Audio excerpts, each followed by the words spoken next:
जय हिंद दोस्तों। इस वीडियो में हम क्लास 10th में फिजिक्स विषय से संबंधित दूसरे वीडियो पर डिस्कशन करेंगे। फिजिक्स के पहले वीडियो में क्लास 10th के हमने देखा था प्रकाश का परिचय, करीब आधे घंटे का वीडियो था। दूसरे वीडियो में हम देखने चल रहे हैं प्रकाश का परावर्तन। हल्का सा 2 मिनट में रिकैप करने इसमें हमने क्या सीखा था। इसमें हमने एक बात ये सीखा था कि कोई वस्तु जो है अगर ठोस है, अपारदर्शी है, तो उस पर जब कोई प्रकाश पड़ता है तो वो प्रकाश परावर्तित हो जाता है, और प्रकाश परावर्तित जब होता है इसके कारण ही हमें कोई वस्तु दिखाई पड़ती है, अन्यथा हमें वो वस्तु दिखाई नहीं पड़ेगी। दूसरी बात देखा था कि अगर कोई कांच है जो कि पारदर्शी कांच है, लेपन उसमें कलई नहीं लगा हुआ है, पेंटिंग नहीं किया हुआ है, तो प्रकाश जब इस पर पड़ती है तो प्रकाश पार हो जाती है। ऐसे वस्तु को कहा जाता है पारदर्शी वस्तु, पारदर्शी पदार्थ। अब ये पारदर्शी है वस्तु, अब यहाँ पे कोई अपारदर्शी वस्तु अगर रखा हुआ है तो इस पर प्रकाश की किरणें पड़ जाएंगी। अब ये वस्तु आने वाली प्रकाश को परावर्तित कर देगा, तो हमें आँखों पे दिखाई पड़ेगा ये वस्तु। इसको हमने देखा था। फिर एक शब्द हमने सीखा था, प्रकाश किरण क्या होता है। प्रकाश किरण क्या होता है? एक सरल रेखीय पथ होता है। अगर कोई प्रकाश स्रोत से जो प्रकाश की ऊर्जा निकलती है पुंज के रूप में, उस पुंज में से किसी भी एक धागे को, किसी भी एक रेखा को पकड़ लें तो उसे कहा जाता है प्रकाश किरण। तीसरा चौथा हमने सीखा था कि प्रकाश का विवर्तन क्या होता है। तो जैसे कोई प्रकाश आ रहा है, इस प्रकाश के रास्ते में अगर कोई, जैसे प्रकाश आ रहा है, इसके रास्ते में कोई छोटा वस्तु, कोई अपारदर्शी वस्तु है, छोटा है, वो रखा हुआ है, तो प्रकाश इस पे पड़ेगा तो वो सरल रेखा में ना जा करके उसके जो साइड हैं, जो उसकी परिधि है, जो किनारा वाला हिस्सा है, वहाँ पर सारे प्रकाश विक्षिप्त हो जाते हैं, विक्षेपित हो जाते हैं, चले जाते हैं, फैल जाते हैं। सारे प्रकाश उस परिधीय जो परिधि है उसमें इकट्ठे हो जाते हैं, और वो अपारदर्शी वस्तु एकदम आभा मंडल के जैसा आभास होता है, प्रतीत होता है। प्रकाश के इसी गुण को प्रकाश का विवर्तन कहा जाता है। इतना हमने सीखा था। अब इस वाले वीडियो में हम सीखेंगे प्रकाश का परावर्तन क्या होता है। इसको इंग्लिश में कहा जाता है रिफ्लेक्शन ऑफ लाइट। इंग्लिश भी पता रहे तो अच्छी बात है। एग्ज़ाम में परिभाषाओं को लिखते समय अंग्रेजी शब्दों का भी प्रयोग करें तो अच्छा इम्पैक्ट पड़ सकता है। चित्रों का प्रयोग, अंग्रेजी शब्दों का बीच बीच में प्रयोग, और थोड़े डायग्राम का प्रयोग, इन सब का प्रयोग करेंगे तो नंबर अच्छे उठाए जा सकते हैं। तो रिफ्लेक्शन ऑफ लाइट ये क्या होता है, तो सीधा जो बुक में परिभाषा दी हुई है उसको हम समझते हैं। उच्च कोटि की पॉलिश किया हुआ पृष्ठ, उच्च कोटि की पॉलिश किया हुआ पृष्ठ, जैसे कि दर्पण है, ये दर्पण है, समतल दर्पण है, और इसमें इस ओर से किया हुआ है पॉलिश। अगर यहाँ पॉलिश किया हुआ है तो कोई यहाँ तो खड़ा नहीं होगा, यहाँ तो खड़ा नहीं होगा, खड़ा होगा यहाँ पर, ठीक है। अब ये जो दर्पण है इसमें जो पॉलिश किया हुआ है उच्च कोटि का, यानी अच्छा है, खराब क्वालिटी का नहीं है। खराब क्वालिटी का होगा तो प्रकाश की किरणें इस पे पड़ेंगी दर्पण पे तो पार हो जाएंगे, या थोड़ा बहुत आभासी जैसा प्रतीत होगा। लेकिन उच्च कोटि का है तो प्रकाश जब दर्पण पे पड़ेगी तो उस पार नहीं हो पाएगी, इसलिए उच्च कोटि की पॉलिश होना ज़रूरी है। उच्च कोटि की पॉलिश किया हुआ पृष्ठ, जैसे कि दर्पण, अपने पर पड़ने वाले अधिकांश प्रकाश को, जितने भी प्रकाश पड़ते हैं इस चिकने दर्पण के पृष्ठ पर, अधिकांश प्रकाश को परावर्तित कर देता है। आप प्रकाश के परावर्तन के नियमों से पहले से ही परिचित हैं। आइए इन नियमों को स्मरण करें।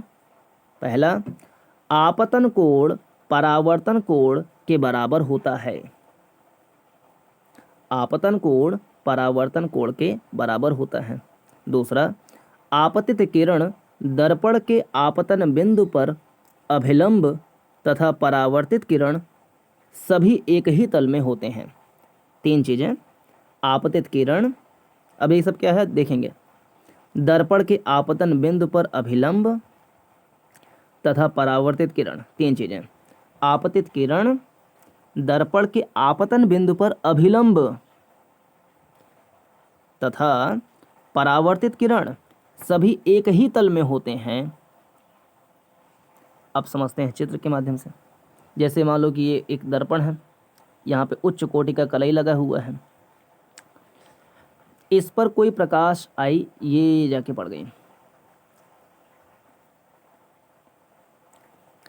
ये हम तिरछा प्रकाश डालते हैं। चलिए, ये है एक दर्पण, चिकना ये पृष्ठ है, इस तरीके से कोई प्रकाश की किरण इस पे आके पड़ी तो यहाँ पे एक कोण बनेगा, इसे मान ले ए। अब ये चिकना पृष्ठ जो है समतल दर्पण, इस आपतित कोण को, इस आपतित किरण को परावर्तित कर देगी ऐसे करके, तो यहाँ भी एक कोण बनेगा, इसे मान ले बी। तो पहला जो बिंदु है उसमें कह रहा है कि ए बराबर बी, इसे कहा जाएगा आपतन कोण। जो किरण आ रही है उसे कहा जाएगा आपतित किरण, और जिस बिंदु पर आपतित किरण पड़ रही है, ये बिंदु, उस बिंदु को कहा जाएगा आपतन बिंदु। और इस बिंदु से जब वो परावर्तित हो रही किरण, तो इस परावर्तित किरण को कहा जाएगा परावर्तित किरण। तो ये आपतित किरण, ये परावर्तित किरण, ये आपतन कोण, ये परावर्तन कोण, और ये जो बिंदु है आपतन बिंदु। तो वही कह रहा था कि आपतित किरण जो है यानी ये वाला किरण, और परावर्तित किरण ये वाला किरण, और दर्पण के आपतन बिंदु यानी यहाँ पर जो अभिलंब बनता है, यानी इस पे जो पड़ता है, ये तीनों एक ही तल में होते हैं। यानी इस तल के इधर ही सब के सब हो रहे हैं, कोई भी उस पार नहीं जा रहा है। इसी को कहा जाता है, ये प्रकाश के परावर्तन के दो मूलभूत गुण हैं। परावर्तन के ये नियम गोलीय पृष्ठों सहित सभी प्रकार के परावर्तक पृष्ठों के लिए लागू होते हैं। यानी ये दो नियम कि आपतित कोण, परावर्तित कोण दोनों होते हैं इक्वल। दूसरा, आपतित किरण, परावर्तित किरण, आपतन बिंदु पर बना अभिलंब, तीनों एक ही तल में होते हैं, है ना। ये जो दो परिभाषाएं हैं, अवधारणाएं हैं, सिद्धांत हैं, आदर्श हैं, वो किसी भी प्रकार के परावर्तक पृष्ठ, चाहे वो अवतल दर्पण हो, उत्तल दर्पण हो, अवतल लेंस हो, उत्तल लेंस हो, समतल दर्पण हो, उन सब में ये दो सिद्धांत लागू होंगे। आप समतल दर्पण द्वारा प्रतिबिंब के बनने से परिचित हैं। प्रतिबिंब की क्या विशेषताएं हैं? समतल दर्पण द्वारा बना प्रतिबिंब सदैव आभासी तथा सीधा होता है। समतल दर्पण द्वारा बना प्रतिबिंब सदैव, कभी कभी नहीं, सदैव आभासी तथा सीधा होता है। जैसे ये दर्पण है, कोई वस्तु यहाँ पे रखी हुई है, वो इस पे पड़ा, इसका प्रकाश पड़ा, तो इसका चित्र इसमें बनेगा दर्पण में। लेकिन हमें आभास क्या होगा कि चित्र यहाँ बन रहा है, मतलब दर्पण के अंदर में बने लगेगा, महसूस होगा कि चित्र जो है यहाँ पे बन रहा है। तो ये आभासी है, वास्तविक में ऐसा नहीं है। चित्र वास्तव में यहाँ नहीं बन रहा है, चित्र तो इसमें बन रहा है दर्पण के अंदर ही, लेकिन दर्पण के अंदर आभास ऐसा होता है कि वो इतनी दूरी पर है। यानी जितनी दूरी पर वस्तु रखी होती है दर्पण के सामने, आभास होता है कि प्रतिबिंब दर्पण के भीतर उतने ही भीतर जाकर के, उतनी ही दूर जाकर के बन रहा है। अगर ये 5 मीटर की दूरी है तो ये भी महसूस होता है कि 5 मीटर की दूरी है। तो होता तो है नहीं कि 5 मीटर पीछे बन रहा हो प्रतिबिंब, आभास होता है। इसलिए समतल दर्पण में जो प्रतिबिंब बनता है वो सदैव आभासी होता है। यानी हमें सदैव ऐसा लगेगा कि हम जितना दर्पण से दूर हैं, प्रतिबिंब भी दर्पण के भीतर उतना ही दूर बन रहा है। तो इसलिए हम कह सकते हैं कि सदैव प्रतिबिंब समतल दर्पण में समतल दर्पण में बना प्रतिबिंब सदैव आभासी तथा सीधा होता है, ना छोटा ना बड़ा, एग्जैक्ट डायमेंशन का बनता है और आभासी होता है। प्रतिबिंब का साइज, देखिए लिखा भी आगे, प्रतिबिंब का साइज बिंब के साइज के बराबर होता है। देखिए बिंब और प्रतिबिंब क्या है, ये दर्पण है, यहाँ पे जो रखा हुआ है वस्तु ये बिंब है, और इसका जो इसके अंदर छवि बना वो प्रतिबिंब है। और ये प्रतिबिंब प्रतिबिंब का साइज बिंब के साइज के बराबर होता है। बिंब क्या है, वस्तु जो रखा हुआ है वही बिंब है। आगे बिंब और प्रतिबिंब का आएगा, उसमें शायद आवर्धन एक टॉपिक है, उसमें ये पढ़ते हैं कि आवर्धन क्या होता है। तो बिंब की ऊंचाई बटे प्रतिबिंब की ऊंचाई, ऐसे करके उसको पढ़ेगा आगे तो पता लगेगा। तो बिंब और प्रतिबिंब यहाँ से भी सीख लें कि जो वस्तु ये वाली है वो क्या है, वो प्रतिबिंब बिंब है।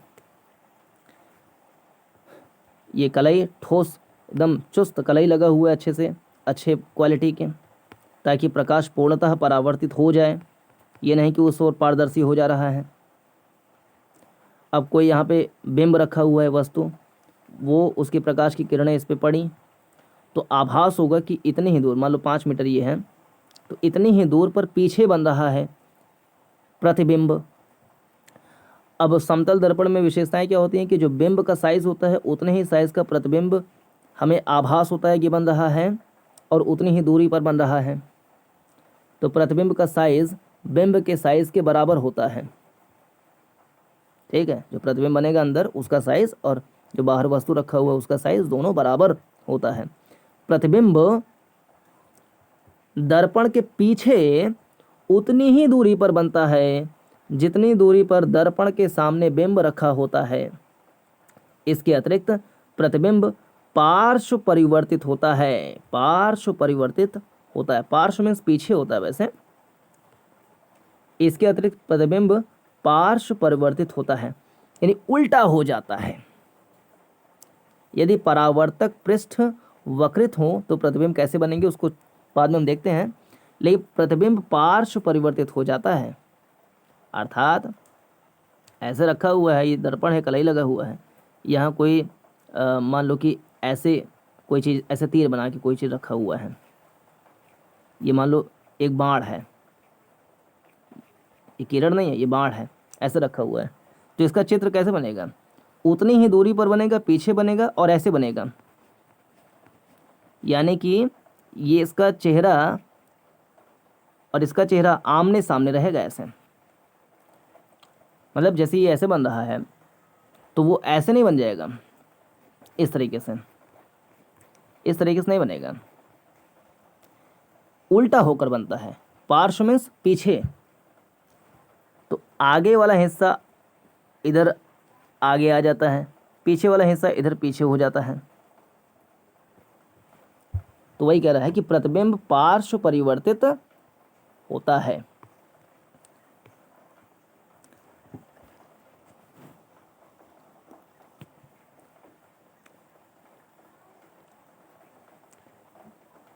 देखिए यहाँ पे कुछ प्रयोग कर रहा है, कह रहा है करने के लिए। एक बड़ी चमकदार चम्मच लीजिए, इसके वक्रित पृष्ठ, ऐसे मान लो चम्मच ये है, ऐसे करके चम्मच है, चम्मच भी नहीं बन पा रहा है, ये चम्मच है, इसके वक्रित पृष्ठ यानी जो वक्र, इसे वक्र कहते हैं, इस वक्रित पृष्ठ में अपना चेहरा देखने का प्रयास कीजिए। ये मान लो हम चेहरा, ये आँख है, ऐसे करके हम देख रहे हैं, ये गर्दन है, ऐसे हम देखने का प्रयास कर रहे हैं। क्या आप प्रतिबिंब देख पाते हैं? हाँ देख पाते हैं। या छोटा है या बड़ा? जाहिर सी बात है छोटा होगा, बड़ा कैसे होगा, छोटा होगा। चम्मच को धीरे धीरे अपने चेहरे से दूर ले जाइए, ऐसे दूर ले जाइए, दूर ले जाइए, दूर ले जाइए, यहाँ पे कर दीजिए। तो क्या होगा, यह कैसे परिवर्तित होता है। चम्मच को उल्टा कीजिए, यानी कि ये उत्तल वाले सिरे पर। दूसरे पृष्ठ से क्रियाकलाप को दोहराइए। अब प्रतिबिंब कैसा दिखलाई देता है, दोनों पृष्ठों पर प्रतिबिंब के अभिलक्षणों की तुलना कीजिए। ओहो, बड़ा अच्छा प्रयोग है। तो उत्तल दर्पण अवतल दर्पण को समझने के लिए प्रयोग घर पे कर सकते हैं। चम्मच लें, ऐसे करें, यहाँ से देखें, फिर अपने चेहरे को दूर हटाते जाएं और आपका चेहरा कैसे कैसे परिवर्तित हो रहा है। पास था तो छोटा था, बड़ा था, दूर कर रहे हैं जैसे जैसे तब क्या हो रहा है। तो जो भी उसमें निष्कर्ष निकले वो निष्कर्ष हो गया अवतल दर्पण का। फिर उल्टे सिरे से देखें तो इसे उत्तल दर्पण कह सकते हैं हम। तो यहाँ पर चेहरा पास में ला करके देखें, फिर धीरे धीरे दूर लेकर के जाएं, तो प्रतिबिंब में क्या परिवर्तन हो रहा है उसको नोट करें। तो अवतल उत्तल का हम कंपेयर कर सकते हैं। यहाँ देखिए निष्कर्ष दिया ही हुआ है शायद। चमकदार चम्मच का वक्रित पृष्ठ एक वक्रित दर्पण की भांति माना जा सकता है। सबसे अधिक उपयोग में आने वाले सामान्यतः वक्रित दर्पण का प्रारूप गोलीय दर्पण है। इस प्रकार के दर्पणों के परावर्तक पृष्ठ किसी गोले के पृष्ठ का एक भाग माना जा सकता है। ऐसे दर्पण जिनका परावर्तक पृष्ठ गोलीय है गोलीय दर्पण कहलाता है। ऐसे दर्पण जिनका परावर्तक पृष्ठ गोलीय है गोलीय दर्पण कहलाता है। उत्तल दर्पण अवतल दर्पण दोनों गोलीय दर्पण के रूप हैं। दर्पण दो प्रकार के होते हैं, समतल दर्पण और गोलीय दर्पण। गोलीय दर्पण दो प्रकार के होते हैं, अवतल दर्पण, उत्तल दर्पण। अब जैसे अवतल दर्पण है, ये मान लो एक गोला है, इस गोले से हमने ये हिस्सा काट के निकाल लिया तो क्या मिलेगा, ये मिलेगा। तो ये किसी गोलीय क्या कह सकते हैं, किसी गोलीय पृष्ठ, किसी गोलीय वस्तु कांच के एक हिस्से को निकाल कर काट करके निकाल लिया और एक हिस्से कलय कर लिया, तो जो दर्पण ये बन गया ये कहा जाएगा क्या, अवतल दर्पण। फिर मान लो दूसरे से ये कांच था, मोटा सा गोला गोला कांच था, इसको यहाँ से काट के निकाल लिया, ऐसे करके निकाल लिया। अब हम यहाँ पे कलई कर दें इस ओर, यानी यहाँ से देखा जाएगा अब, तो ये जो दर्पण बना इसे कहा जाएगा उत्तल दर्पण। उत्तल माने उठा हुआ, तो ये दर्पण सामने से उठा हुआ है, तो ये उत्तल दर्पण है। अवतल मीन्स होता है धंसा हुआ, ये कलई लगा हुआ है, तो जहाँ पे हम खड़े होकर देखेंगे अपने आप को वो हिस्सा क्या है, धंसा हुआ है, अवतलित है, तो इसे कहा जाएगा अवतल दर्पण।